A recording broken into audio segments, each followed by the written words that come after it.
Hindi na iaharap bilang mga testigo sina OVP Chief of Staff Zulaika Lopez at House Legislative Security Bureau Executive Director Belinda Bello sa impeachment trial ni VP Sara Duterte. At para pag-usapan po yan, makakapanayam natin ngayong umaga si Private Prosecutor Attorney Lorna Kapunan. Good morning, Attorney.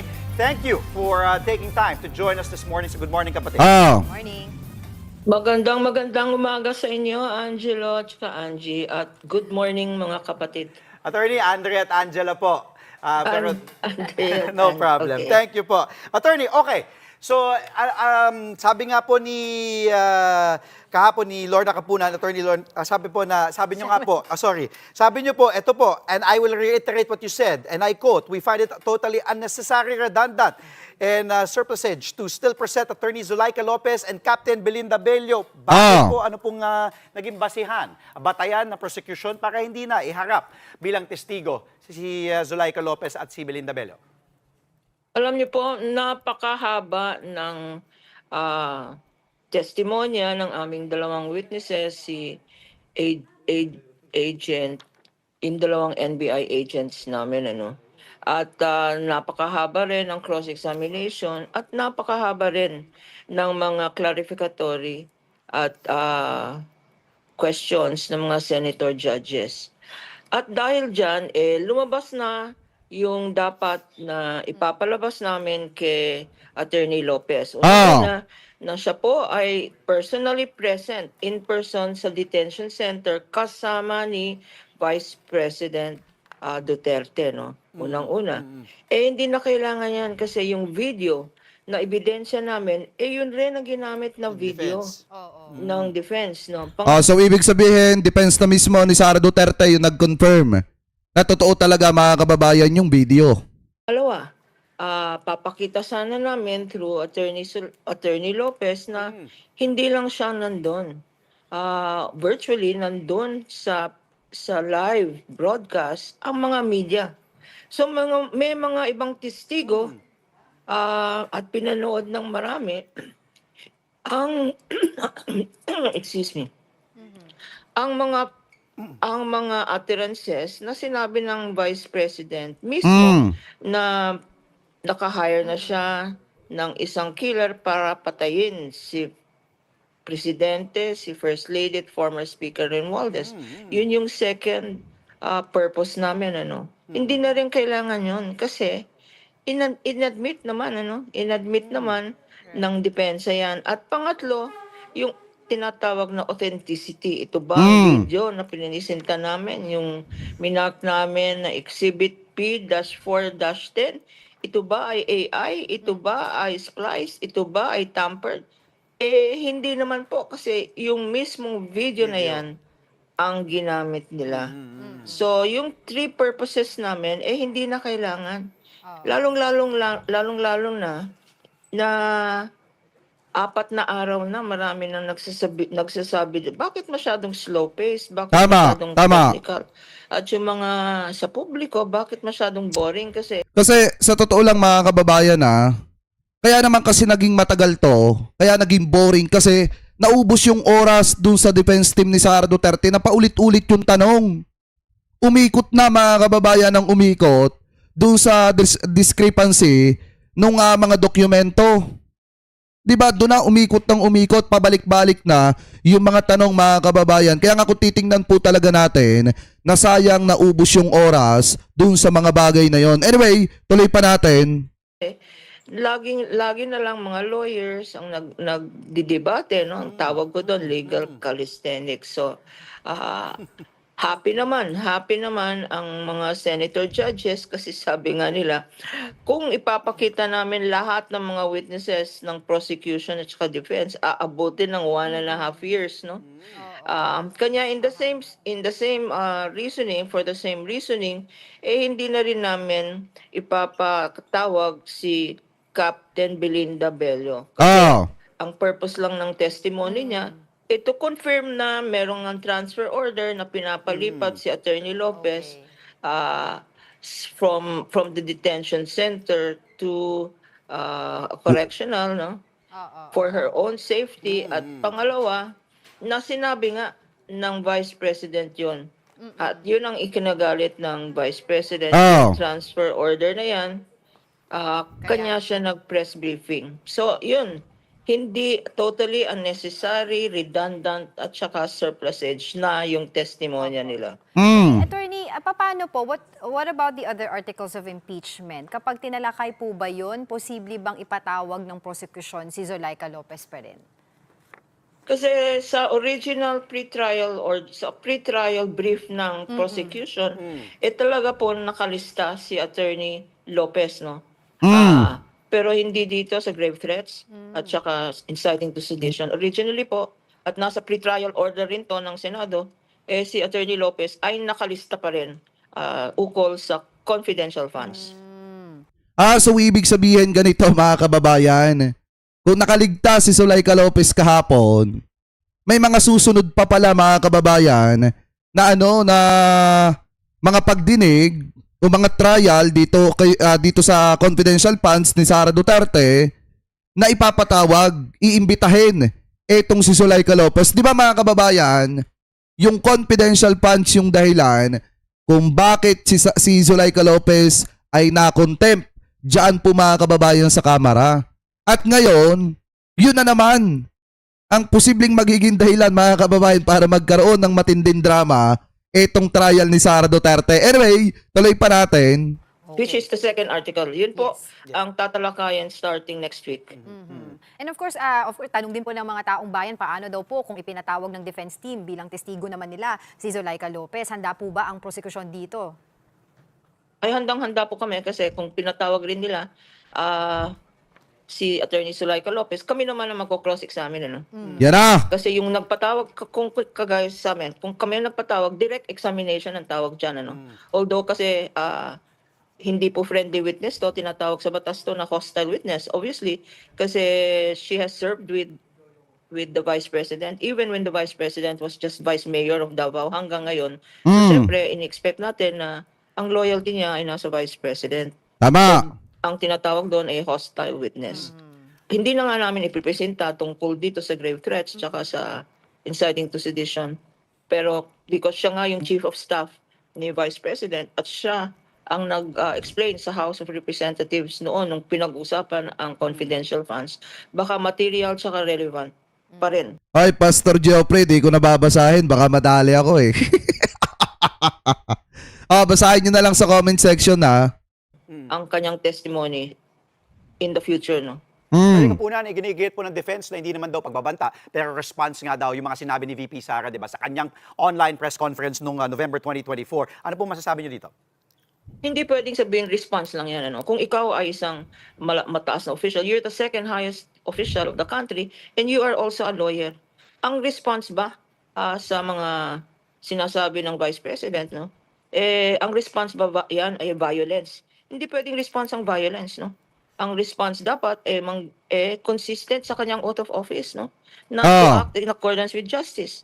Kasi At saka take note mga kababayan pagka pumwede, pag nakalusot itong ginawa ni Sara Duterte ito, nakalusot yung sinasabi ni Panelo, maniwala kayo sa hindi mga kababayan, marami sa mga kababayang Pilipino po natin ang gagayahin itong ginawa nila. Na kapag ka mainit ang ulo nila, pwede silang lumabas ng tahanan nila, magsisigaw sila dyan, pagbantaan nila kahit sino dahil hindi sila makukulong. O hindi sila mapapapanagot. Dahil merong isang example mga kababayan Diba? Kaya nga dapat yung mga ganitong klase ng bagay, tama yung sinabi ni Atty. Jeremy Lotok, dapat hindi po pinapalampas yan. Kasi pwedeng tularan yan ng mga kababayang Pilipino po natin. sinabi naman ng Presidente na we are willing to settle this matter. We are willing, pinakita sa evidence nila na sinabi ng Presidente na sana hindi na magkagulo ito, sana mag-usap na lang kami, etc. etc. No? But violence is never a response. Kasi example ang pinapakita natin? Kunyari sabihin ng isang mga at nakikita na natin yan sa social media, no? Nakikita na natin yan sa mga eskwelahan ngayon. Kunyari, binubuli ka. If you're bullied, tama ba na ang response mo violence? Hindi naman po tama. Masamang ehemplo yan. Yun nga Yun nga yung isang pwedeng example mga kababayan eh. Halimbawa, ganito, binubuli ka sa school. Hindi ka na nagsumbong sa teacher mo dahil nga mas inuna mo mga kababayan na gumante ng marahas, ika nga mga kababayan. Diba kapag ka nakalusot etong kay Sara, ganon ang kalimitang mangyayari dito sa ating bansa. Kapag ka halimbawa natapik ka lang, pwede kang gumante ng marahas mga kababayan dahil okay lang. Dahil nga nakalusot etong kay Sara, halimbawa. Diba kaya nga yung sinasabi ni Panelo na wala naman yan. Hindi naman kriminal yung ginawa ni Inday. Kalokohan yan. Eh di halimbawa, lumabas ka ng bahay, magwala-wala ka dyan. Pagbantaan mo mga kapitbahay mo, hindi pala masasabing krimen yun. Diba mga kababayan? Anyway, tuloy pa natin. Na binibigay ng Vice President at masamang hindi magandang depensa yan ng Vice President na reply lang niya yun. Ano? That is not the appropriate reply in a civil. Ang nakakatawa pa nga dito, sinabi ni Sara Duterte, kwento-kwento lang daw, gawa-gawa lang daw, wala daw katotohanan yung mga aligasyon ng kanyang ginawang pagbabanta. Eh napanood ng sambayan ng Pilipino eh. So ibig sabihin, nag-iimbento lang pala ang mamamayang Pilipino nung pinanood nila, nung pinanood natin. At nung nasaksihan ng buong mundo yung video niya na nagbabanta siya. Ginawa pang sinungaling ang taong bayan. Civilized democracy, no? Well, attorney, if you can remember nga po, years ago, meron pong isang teacher na nagbanta po, di ba po kay Presidente Duterte at siya po ay nakulong din, if I'm not mistaken. But attorney, ano po yung aasahan po natin today from the prosecution side tungkol po dito sa magiging oral arguments, no, mamaya ng mga bank records si VP Sara? Gaano po ba kahalaga para sa prosecution na mabuksan po itong BIR green box na ito? Dalawa ang topic natin sa talakayan mamaya. No? The first one is about the bank records. Ang susunod po ay yung BIR, mahiwagang box. No? Unang-una sa bank records, dapat alam ng iba na although meron tayong tinatawag na bank secrecy law, exemption talaga sa bank secrecy law ang impeachment. Malinaw na malinaw yan sa batas. Kung may impeachment charge, pwedeng buksan o pwedeng isabpina dusis tecum ang bank records. Itong bank records naman po, napakita rin sa AMLA, sa report ng AMLA, no? Kasi sa batas din, kailangan i-report ng lahat ng mga bangko ang tinatawag na covert transaction or suspicious transaction. Yung covert transaction, may threshold yan. Ano? So, yun rini-report. So, hindi naman bago ito, hindi naman to surprise, no? Kasi rini-report na sa aming dating witness, House Committee. Ito lang mga kababayan, wait lang, singit ko lang to. Baka nakalimutan lang nung iba. Yung nangyari dito mga kababayan. Ito yun, no, yung tinutukoy dyan. Sa gitna ng COVID-19 pandemic, inaresto ng NBI ang isang guro dahil sa kanyang post sa social media. Ito, partida post lang to mga kababayan. Hindi yung katulad nung kay Sarang video ha, na nagbanta siya sa buhay ni PBBM ng First Lady at ng First Family. First Family ng dating former House Speaker mga kababayan. Ano po, ito, ituloy pa natin. Ang laman ng kanyang post, alok na reward para raw sa makakapatay sa Pangulo. Nagbabalita si Camille Samonte. Yan o, ang tindi niyan mga kababayan, napahiyayan publicly. Inaresto agad. Mangiyak-ngiyak ang 25 anyos na lalaking ito matapos siyang arestuhin ng NBI. Nag-ugat ito sa kanyang Twitter post noong Mayo 5 na bibigyan niya ng 50 milyong pisong pabuya ang makapapatay kay Pangulong Rodrigo Duterte. Nang makita raw ito ng NBI Cybercrime Division, agad nilang hinanap ang lalaki at natuntun siya sa kanilang bahay sa Santa Cruz, Zambales. Ang sabi pa raw niya noong una, na-hack lang ang kanyang account. Pero dahil matibay umano ang ebidensya, umamin din siya kalaunan.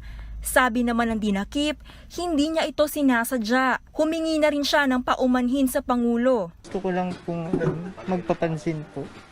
Oh. Kasi po, may psychological thinking po ako na before po mangyari yun, bakit yung ibang mga accounts ang daming retweet samantalang sa akin wala. Oh. Tapos, yung time na yun, ginawa ko yun, yung 50 million na yun, pero wala po akong 50 million na yun. Wala po akong 50 million. Kita nyo yan, ha? Dahil Yan mga kababayan, nung nag-post, hinanap yan ng NBI nung panahon ni dating Pangulong Duterte at inaresto yan mga kababayan. Hindi lang basta inaresto, kung hindi, iniharap din sa mga taga-media at in-interview nga na kung saan umiiyak-iyak pa nga mga kababayan. kinunek ko lang siya sa reward din Pero ngayon wala na tayong balita kung buhay pa ba ito. ng ating Pangulo patungkol sa vaccine ng coronavirus. It was a mistake. Pinagsisisihan ko po, kaya ako po ay taos pusong humihingi ng kapatawaran. Sa kabila nito, hindi siya lusot sa kasong inciting to sedition. Hindi lang daw kasi basta hinaing sa pamahalaan ng kanyang pinost, kundi pag-atake at pagbabanta. Ayan o. Ayan, maliwanag yan mga kababayan. Kahit na umiyak-iyak, iniharap sa media, itong dating teacher na ito na nagbanta sa buhay ni Digong, hindi lusot sa kasong inciting to sedition mga kababayan dahil nagbanta daw ito sa buhay ng presidente. O kung nangyayari yan sa normal na tao na katulad nito mga kababayan, bakit natin palalampasin yung sa vice-presidente? Diba? Matindi pa nga yung kay Sara dahil si Sara, may kakayanan siya, mapera siya, may pera siya. Pwede siyang bumayad ng tao para itumba ang presidente. Samantalang itong taong ito umamin na walang 50 million. Yung feelings mo towards something at wala ka naman tinetreten na official, wala ka naman tinetreten o wala ka naman planong i-disrupt yung operation ng any government facilities, wala namang problema doon. Kasi it is allowed under the freedom of speech. No? Ginamit mo yung internet, it will be in relation to cybercrime.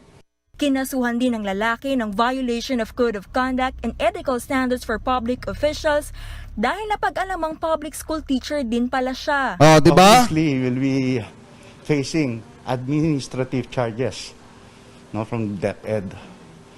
I have not received any reaction from DepEd, but from what I have learned, DepEd is already aware of this case. The possibility is high na ma-dismiss siya sa serbisyo. Para sa 1P, Sabi pa nga dito, teacher mahaharap sa patong-patong na kaso. Nag-post lang ito na magbibigay ng 50 million kahit walang 50 million para itumba si Digong dati. Pero inyo patong-patong na kaso yung kinaharap. May kasong inciting to sedition. Kaya nga bakit natin palalampasin yung kay Sara Duterte? Mas may kakayanan pa si Sara dahil pangalawang pangulo siya ng Republika ng Pilipinas. Dito nyo nakikita ngayon, mga kababayan, na kapag mga Duterte yung gumagawa ng mga bagay na yan, maraming pinag-uusapan. Pero pag normal na mamamayang Pilipino, arestado agad. Ano po? So ngayon, balik tayo dito kay Attorney Lorna Kapunan. On Justice na meron siyang 6.7 billion sa total sa bank account. So yun ang pinapasabina namin because sinabi ng defense mismo sa House Committee on Justice nung nag-file sila ng answer, hindi daw proper forum ang Committee on Justice. Ang proper forum daw ay Senado. Ngayon na nasa Senado, anong sasabihin nila? Hindi proper forum ang Senado. Saan ang proper forum? Supreme Court? Hindi naman pwedeng ganun. So yung BIR records din, kung wala naman silang tinatago, hindi ba? Ba't ayaw niyong pabuksan yung BIR records ninyo? Because yung BIR records will reveal may consistency ba yung bang dineclare niyo na income, Madam Vice President, yung sa inyo at saka sa asawa niyo po, kasi syempre dito sa bansa natin wala namang divorce, wala namang legal, there is a presumption na conjugal ang properties ninyo. So yung assets, yung cash in bank, yung business, yung law firm, at saka yung mga dividendo ng mga dami nilang company, dapat dineclare yan. Mm. Ang nakalagay sa kanilang SALN, consistent ba yan sa dineclare nila sa BIR? So, maalala natin na on this point alone, na-impeach ang Chief Justice just for not declaring. Sa kanyang salin. Yes. That's right. Attorney, si NBI Director Melvin Matibag set to testify before sa July 20 sa trial. Sino pa po ang iba pang mga witnesses, testigo ang iharap ng prosecution po sa mga susunod pa na linggo? Marami po kaming listahan ng mga testigo. Nakalagay sa aming pre-trial brief, meron pa kaming sheriff, meron pa kaming media, meron pang... Pero pinag-aaralan pa namin yan, kasi sa haba na ng testimony ng aming two witnesses at sa in-expect nating testimony kay Director Matibag, dapat i-assess. Kailangan pa ba? Hindi, ang impeachment naman po, hindi paramihan ng witnesses. Mm. Hindi para paramihan ng mga dokumento. Simpleng-simple lang to, no?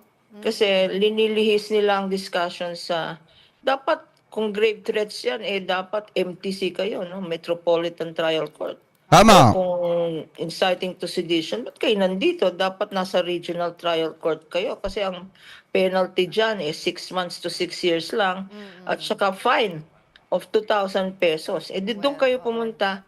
Hindi po, mini-mislead po ng defense.